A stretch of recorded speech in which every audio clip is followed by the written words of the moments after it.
Once upon a time, on a little-known island in the Caribbean called Dominica, cocoa was big business. Dominica was known for its fine flavor cocoa, but as bananas boomed and other crops dominated the landscape, cocoa production was all but forgotten.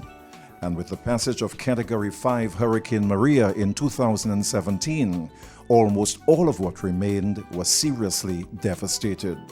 As the demand for fine flavor chocolate rises, CAN, the Caribbean Agricultural Network, seized the opportunity to develop some of the core pillars required to build a sustainable cocoa industry through a Jeff Small Grants program developing sustainable cocoa options for Dominica. The program utilized scientific methods to genetically identify the types of cocoa, provided farmers with training in everything from grafting to harvesting, and taught farmers innovative ways to earn more revenue while farming cocoa in a sustainable manner.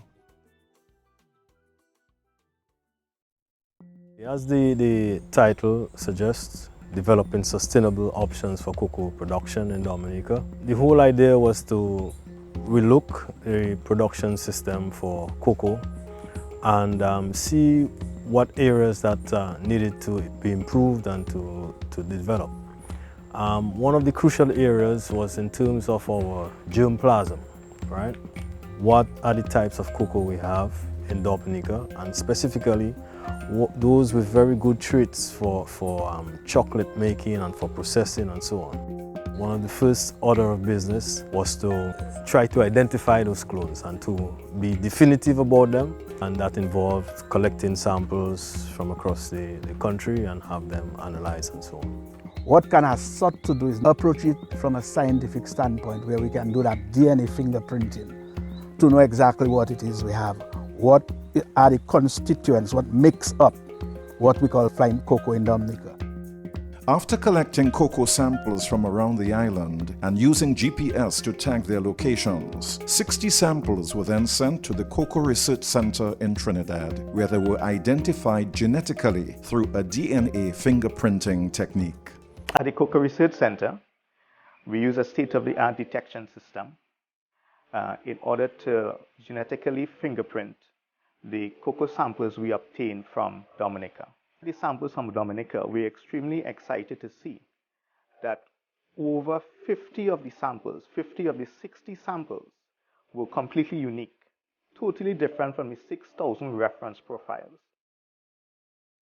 Of those 60 samples that were sent, 17 had at least 30% Creole ancestry, and about 11 had at least 50% Creole ancestry. And this is exciting and great news for Dominica, because the Creole ancestry is one of the important facets for fine flavor cocoa. So it means that Dominica is well poised in terms of its genetic farm material to have excellent fine flavor cocoa, and they can then use this to develop the industry better. Back in Dominica with this newfound insight, CAN was able to provide farmers with plants of known genetic makeup, a number of which were planted on 4 demo plots, which were established as part of the program. What we did is to put the different cultivars in straight rows, label them so that in future we do not have to go back to the far places we went to collect those samples to send to Trinidad. But we already know what they have. They are already labeled on our demo plots. We wanted to train people in areas of grafting. Propagation was really key because this was coming in after Hurricane Maria.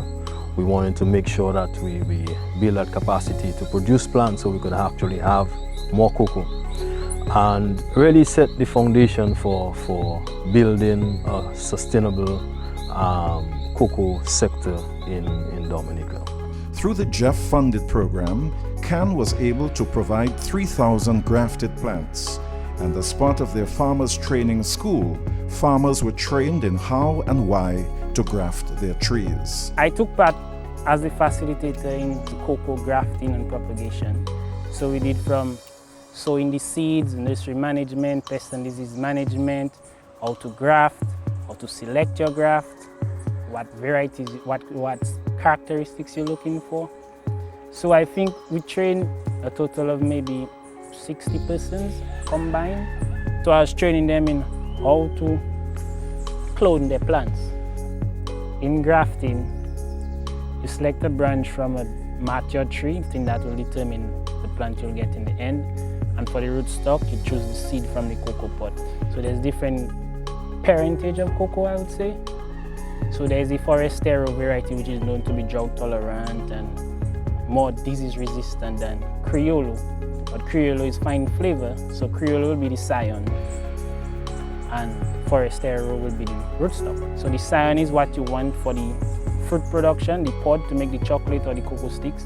But the rootstocks also is to fight diseases in the soil, so you have to be specific as to what rootstocks you're using. So after you graft it in the 3 months, you cover it with a sleeve. You cover it with a sleeve to keep the humidity for 14 to 21 days so that the plant don't dry out. And after that you remove it, and then from there there's another 3 months in the hardening stage before they can be field ready to plant out in the field. After these plants were field ready, they were delivered to farmers. On the 4 demo plots established, cocoa was planted alongside traditional and non-traditional shade crops and cover crops that reduce the need for chemical weed control and provide income as the cocoa trees mature. Bananas and plantains are excellent shade crops for cocoa. They grow very well.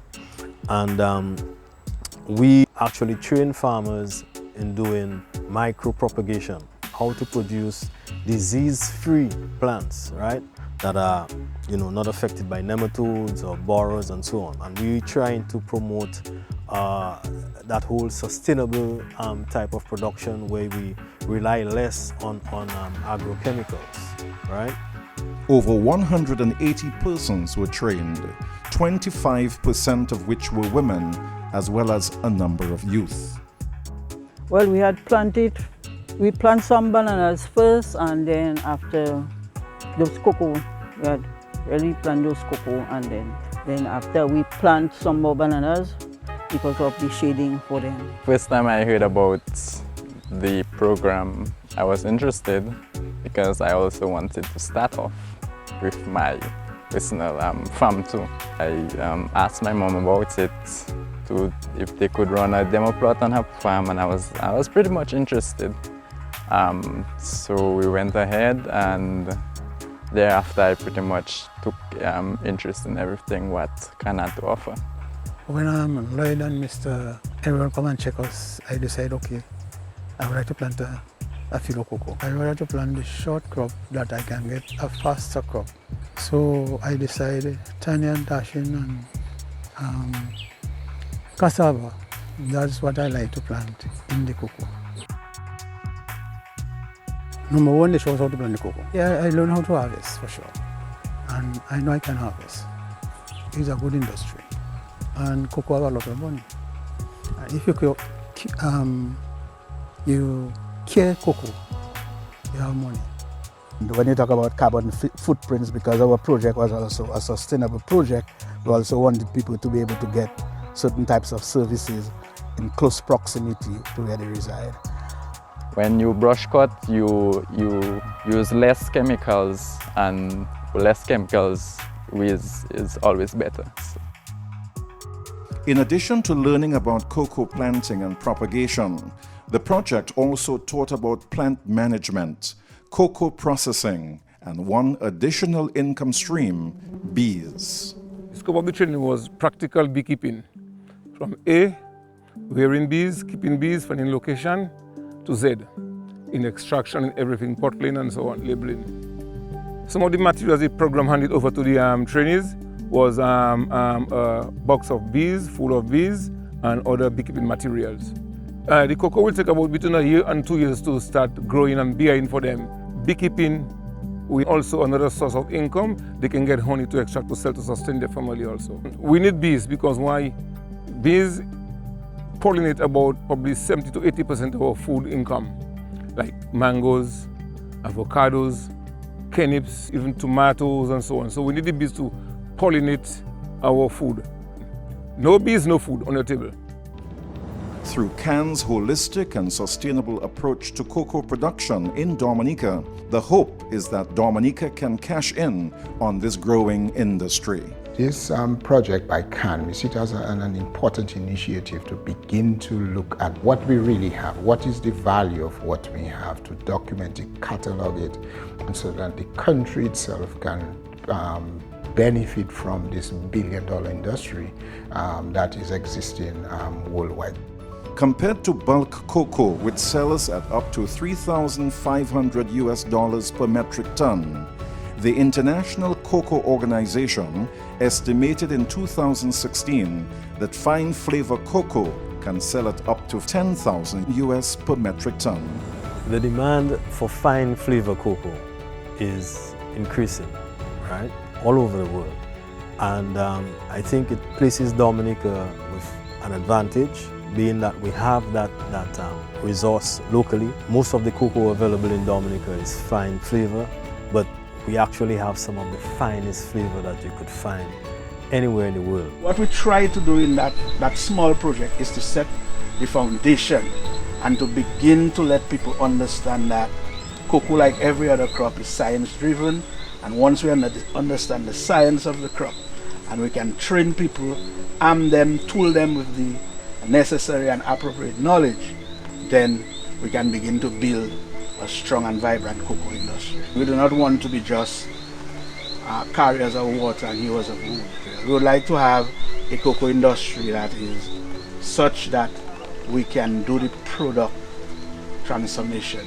We can add value to cocoa. There are a range of products that you can get from cocoa.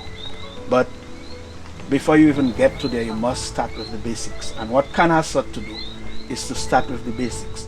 With the fundamentals in place, this little-known island of Dominica could once again return to being a cocoa haven and join the elite group of fine flavor cocoa producing countries, which could provide massive gains for the island. For CAN and Dominica, this is just the beginning. How far the industry goes is up to the people of Dominica. But for now, the future looks bright.